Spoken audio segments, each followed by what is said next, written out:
Okay, Rabbi, so we're on DAF Zayin Amid Aleph. We had seen a machlokes yesterday between Rav Nachman and Rav Sheshis. The machlokes is when we say that Tumah is suspended when there are communal sacrificial considerations, meaning that we don't have to reckon with the Tumah. Is that Hutra or is it Techuya? Hutra means that it's completely, you get a free pass, carte blanche.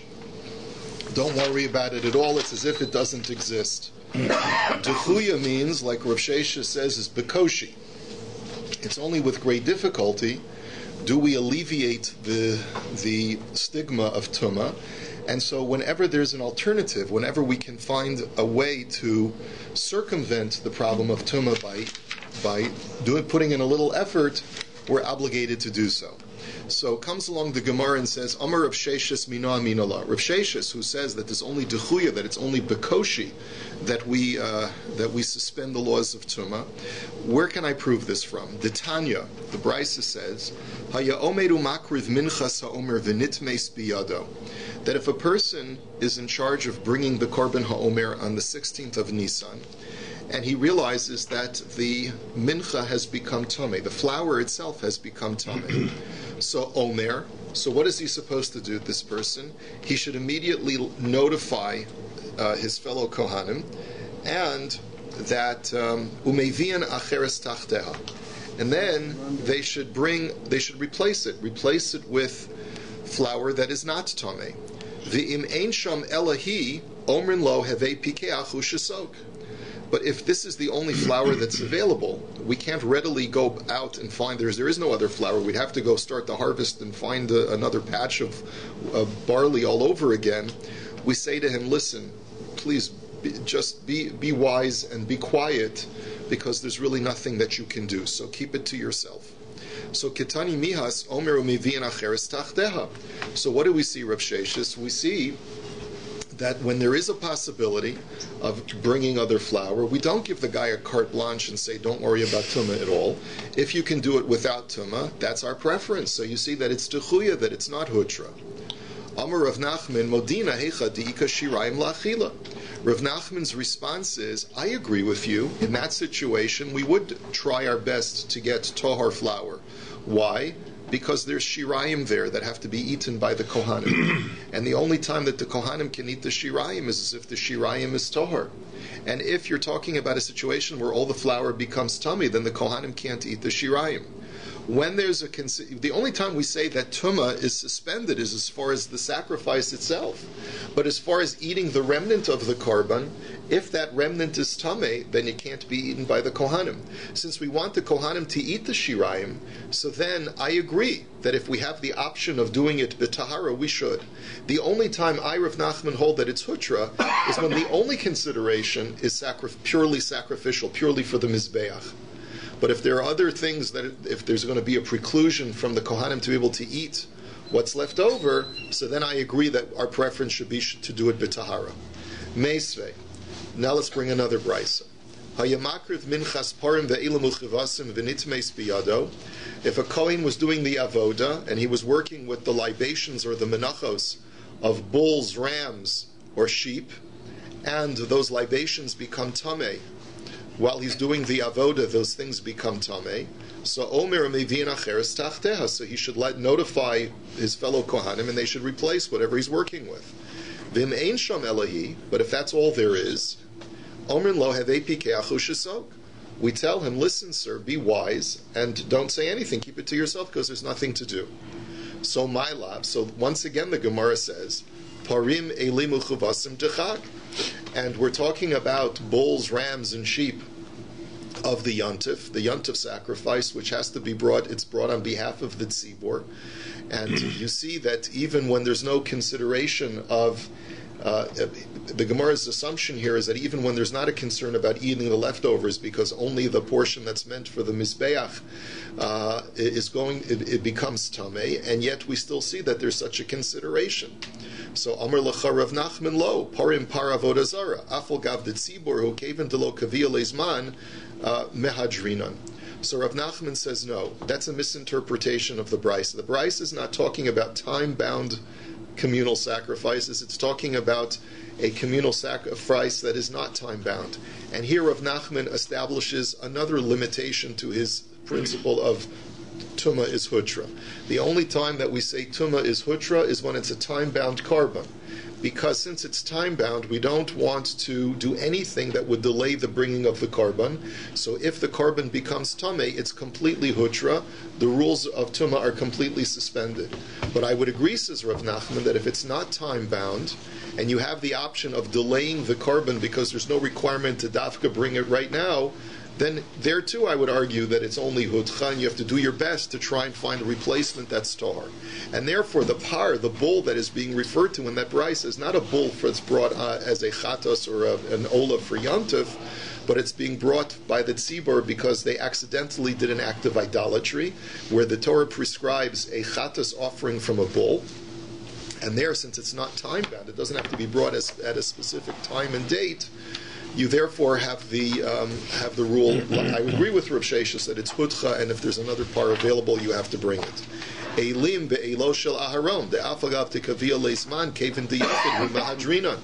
And furthermore, the ram that is being discussed in that brisa is not a ram of a carbon sibur for yantif, but rather it is an individual carbon. It's Aaron's individual carbon that he brings on Yom Kippur to atone for himself.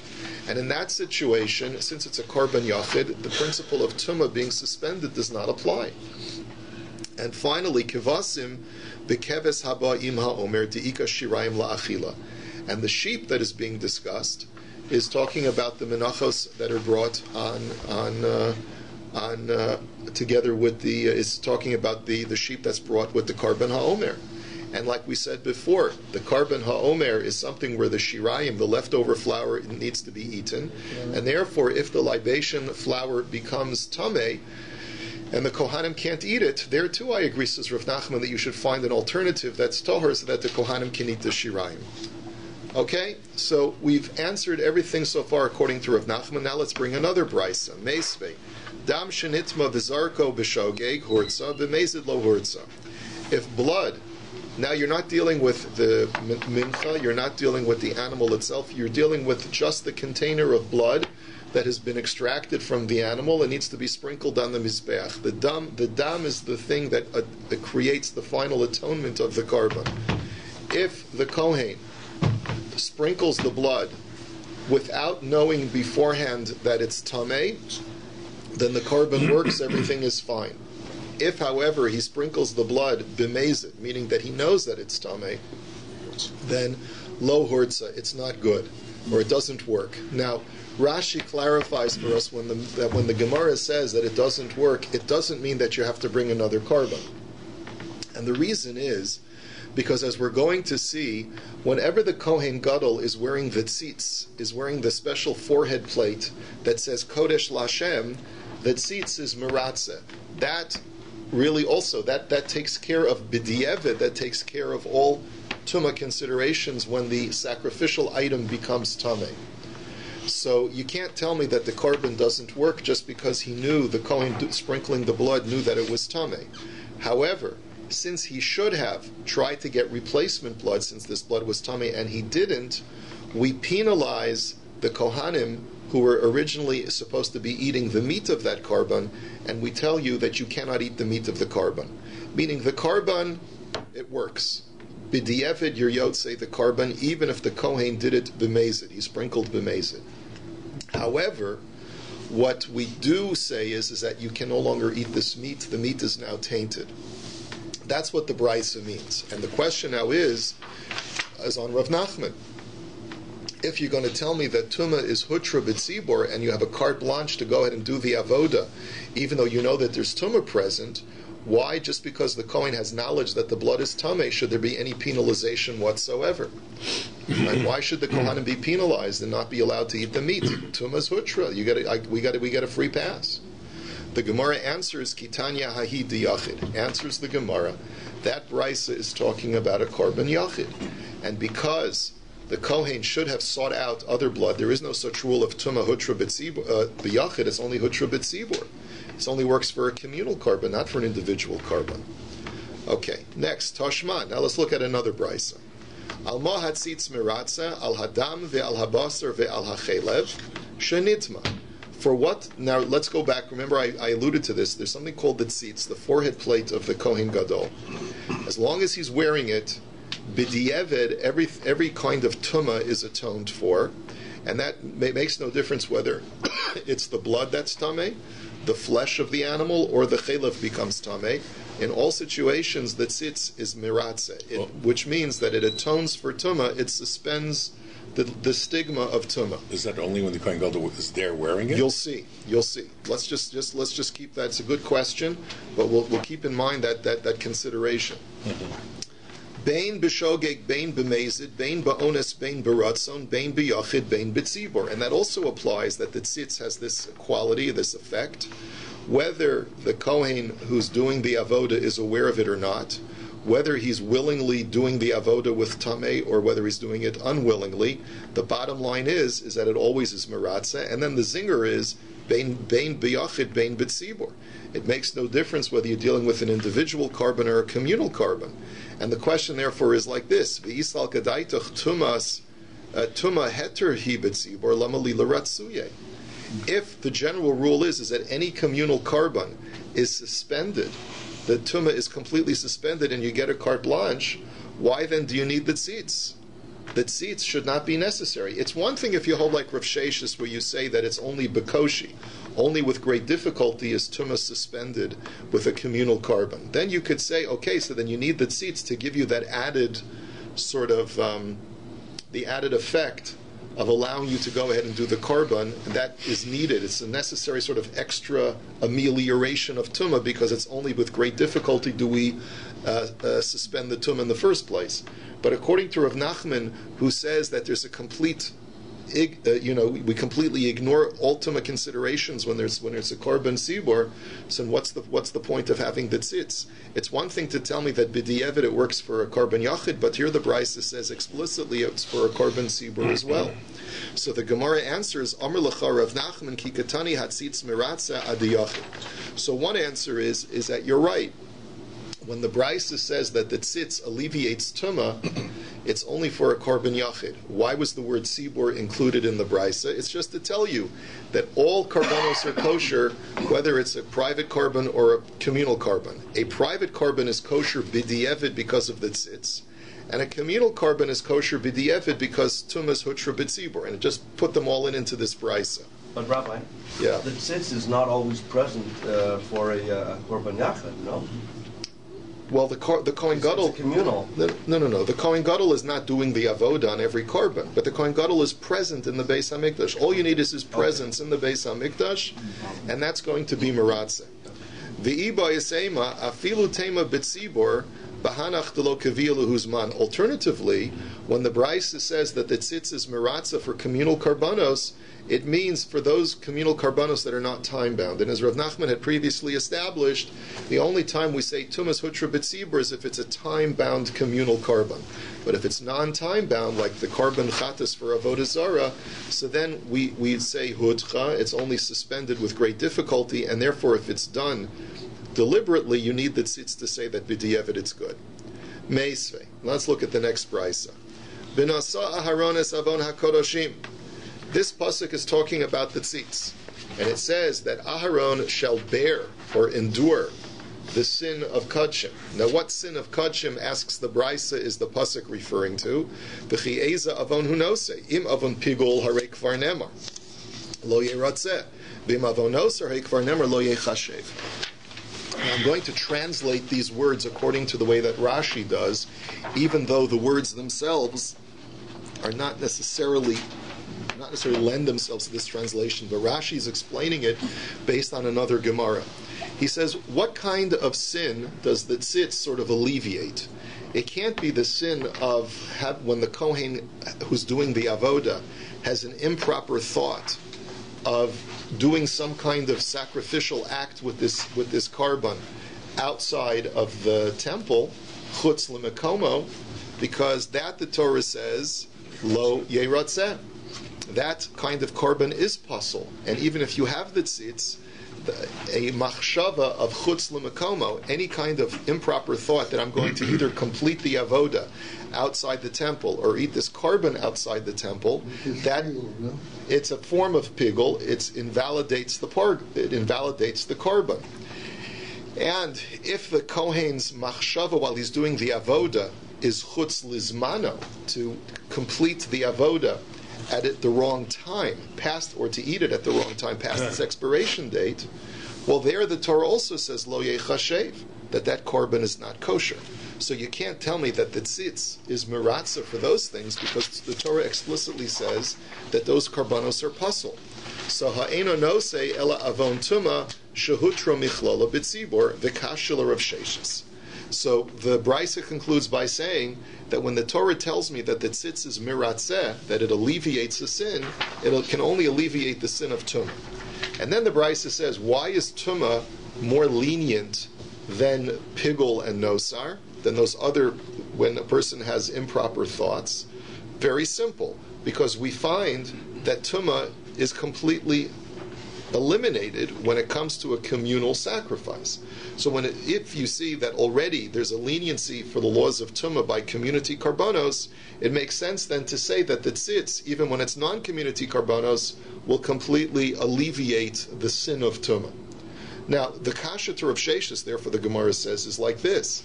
The language of the Brisa is shehutra michlala b'tzibor. It says that tumah is completely obliterated when it comes to communal sacrifices. According to Rav Sheshes, it's not completely obliterated. It's with great difficulty is it suspended when there's no other option. So it's dechuya. But here the Brisa says it's hutra. So it's a kasha on Rav Sheshes. Up until now we were asking kashas on Rav Nachman.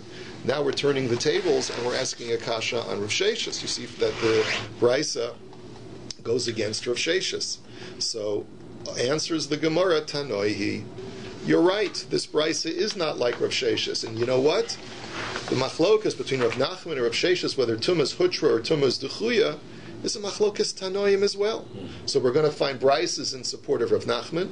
We'll find brises in support of Rav Sheshes. And that, by the way, once we come onto this answer, we don't have to give all of the contrived answers that we gave to defend Rav Nachman. Now, all of those aforementioned brises could have been according to Rav Sheshes. Let's see where we have this machlokas. Tanya, tzitz ben sheyeshno al mitzcho ben she'eno al mitzcho miratza divrei Rabbi Shimon. Rabbi Shimon is now of the opinion, and this is the question that you Shlomi were discussing, that tzitz has this special quality that it atones for tumah in the Beis HaMikdash regardless of whether the Kohen Gadol is wearing the tzitz or not. Even if he's not wearing the tzitz has this quality to alleviate the sin of tumah. So, Rabbi Yehuda Omer, Odehu al mitzcho miratzeh, Eino odehu al mitzcho eino miratzeh. Rabbi Yehuda disagrees. He says no. Only when he's wearing it on his forehead does this forehead plate atone. But if he's not wearing it, then the forehead plate does not alleviate tumah.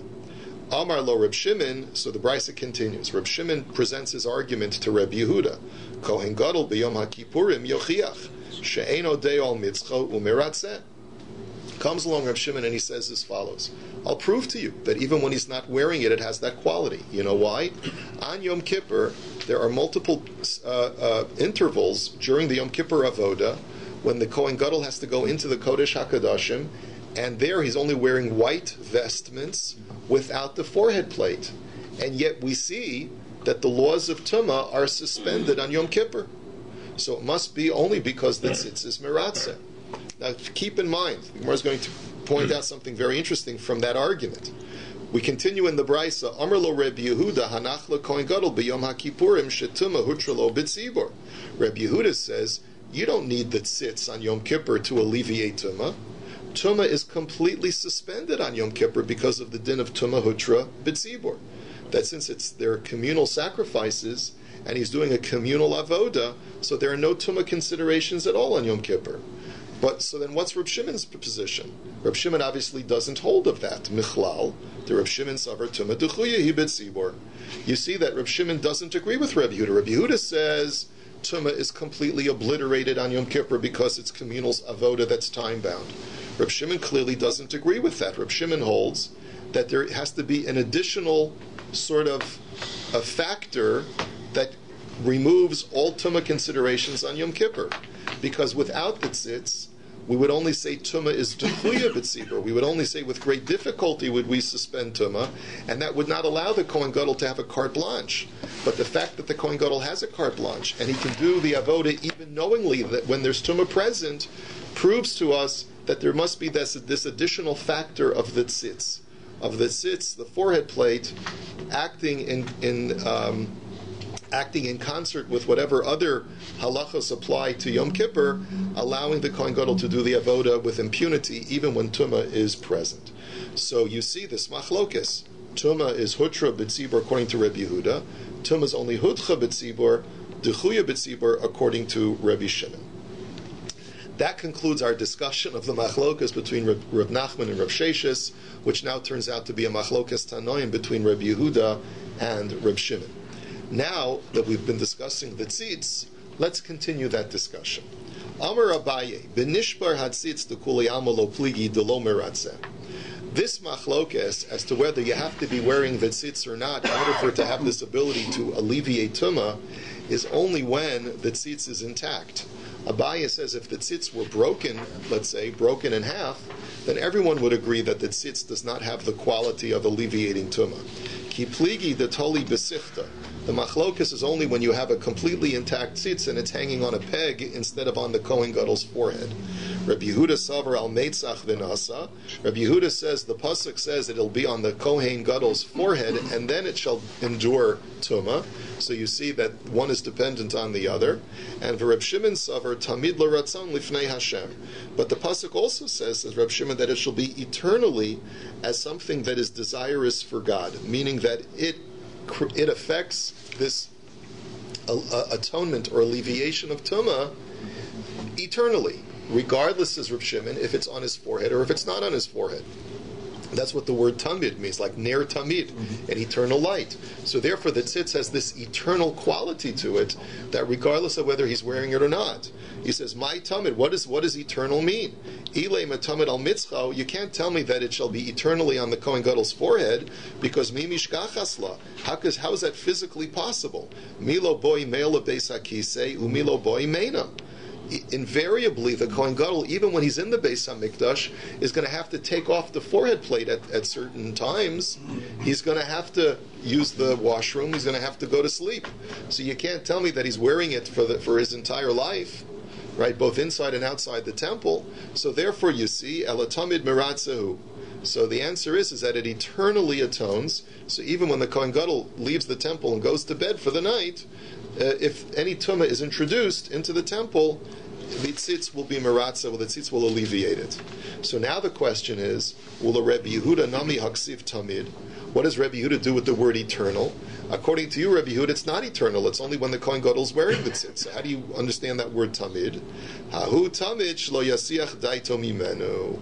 The word tamid is not a reference to the forehead plate eternally atoning, but rather it's a reference to the mental state of the Kohen Gadol when he's wearing that tzitz.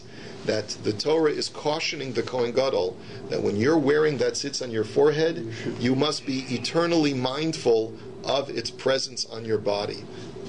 Rabba bar Rav Huna, as Rabba bar Rav Huna stated, Rabba bar Rav Huna, Chayiv Adam lemashmesh b'tefilav b'chol sha'a v'shah, that a person must be touching his tefillin at all times.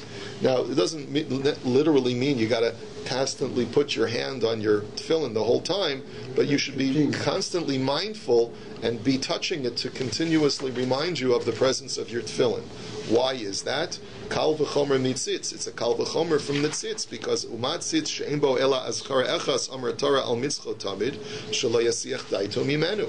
Because like he says by the tzitz it says that it has to be eternally on his forehead, meaning not that he's got to wear it for every second of the rest of his life, but that while it's on him he has to be constantly aware of it. Now the tzitz only has one God's name. It says Kodesh Lado Shem.